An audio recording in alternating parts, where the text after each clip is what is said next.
Hey everyone, welcome back to The Explainer. So glad you're joining us today because we're going to be tackling something absolutely crucial. We're looking at the final yet surprisingly overlooked stage of farming. You spend months preparing the soil, planting, weeding, and crossing your fingers for good weather. But how much of that hard work actually turns into income? Well, that all comes down to what happens after you pull the crop from the ground. So today, we're focusing on maximizing your harvest value through proper post-harvest management and preservation. Let's get right into it. Brace yourself for this one, because I want to start with a truly shocking fact that, honestly, most people outside of agriculture don't even realize. In India, between 30 and 40% of all food produced just vanishes. It literally disappears before it ever reaches the consumer. Think about that for a second. Up to 40%. And this brilliantly illustrates exactly what we're dealing with here. Look at that massive 35% average loss.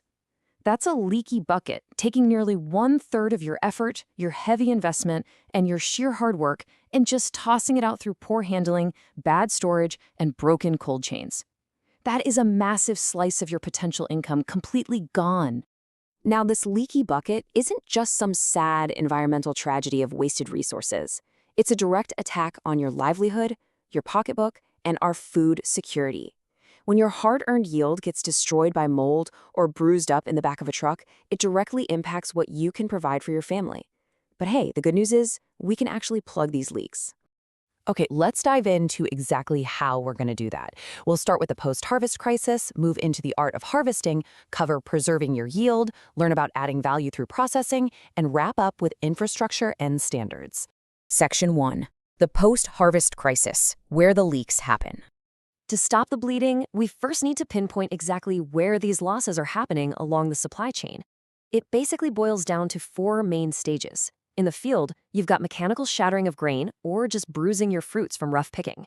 Then, in handling and transport, spillage and friction really take a toll. Every single time a bag is tossed or overfilled, you're losing value. Storage is a massive one. Without proper management, pests and molds run wild. Get this. Untreated grain storage can see up to a 15% loss in just 6 months. And finally, the market stage, where super long supply chains and broken cold chains cause fresh produce to rot before anyone can even buy it. Section 2. The Art of Harvesting. Timing is everything. Believe it or not, the absolute foundation of post-harvest quality is the harvest itself. Harvesting too early or too late instantly destroys value. Notice how drastically the indicators change depending on the crop. For grains like rice or wheat, physiological maturity is key, but the crucial metric is getting moisture strictly under 14%. Why? Because anything higher is practically an invitation for mold. But for vegetables like tomatoes or cucumbers, it's all about the developmental stage.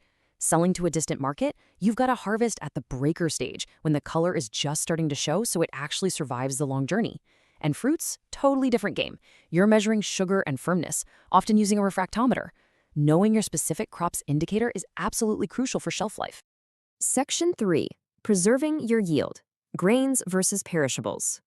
The second that crop comes off the plant, grains and perishables need two entirely different game plans. For grains, you've got a strict 3-step flow. First, thresh and clean it right away to get rid of weed seeds and dust that hold moisture. Second, and I can't stress this enough, this is the single most important operation: dry thoroughly. Sun drying on a clean tarpaulin or concrete is fantastic, but never, ever dry on bare soil. That's just begging for contamination and moisture reabsorption. Oh, and mechanical dryers? Absolutely brilliant for those tricky monsoon harvests. Finally, store securely. Now, what's really interesting here is this concept of hermetic storage. Talk about a total game changer. For smallholder farmers, things like PICS bags, those Purdue Improved crop storage bags, are a massive breakthrough.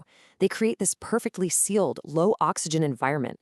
Insects literally cannot breathe or breed in there, and moisture stays locked out, all without using a single chemical treatment. Of course, if you're running a larger commercial operation, you've got great options too, like metal silos, the PUSA bin, or chemical protectants like deltamethrin dust, as long as they're used properly. But what if you're dealing with perishables? Fruits and veggies. Listen, field heat is your absolute worst enemy. Every single hour a harvested vegetable sits out in the sun, it is actively dying. Let's look at 2 ways to fight back. A simple, low-cost, zero-energy cool chamber, literally just brick, sand, and gunny bags, can drop the temperature by 8 to 10 degrees Celsius. That buys you 3 to 5 extra days of shelf life. Contrast that with a commercial refrigerated cold room humming along at 4 to 8 degrees, which can extend that shelf life to 2 to 4 weeks. Temperature management is hands down the most effective tech you can deploy here. Section 4. Adding value through processing, the income multiplier.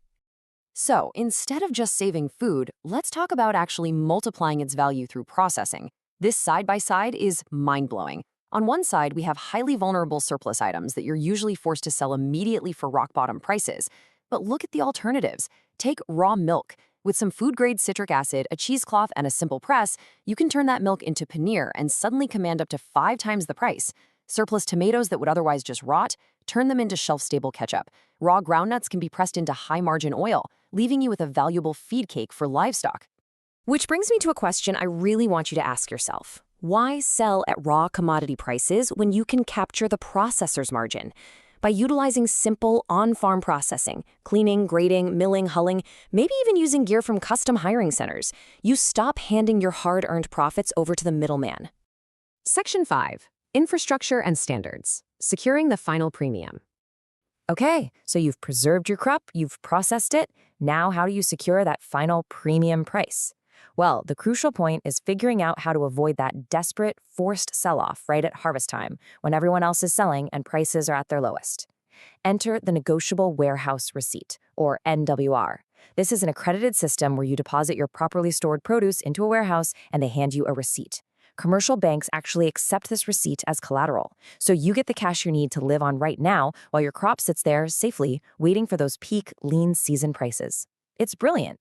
And hey, you don't have to tackle this whole thing alone. Farmer-producer organizations, or FPOs, are a fantastic way for communities to collectively invest in shared cold storage and processing equipment. Plus, sticking to recognized standards is the key to unlocking the really lucrative markets. Following good agricultural practices, or GAP, ensures hygiene and traceability. Selling value-added products like that paneer or ketchup, you'll absolutely need FSSAI registration. And if you're eyeing the export market, hitting those strict maximum residue limits for pesticides is your ticket in. I want to wrap up with this incredibly powerful thought from our sources today. Every kilogram of produce you save from post-harvest loss is pure additional income, requiring no additional land, water, or inputs. Think about that.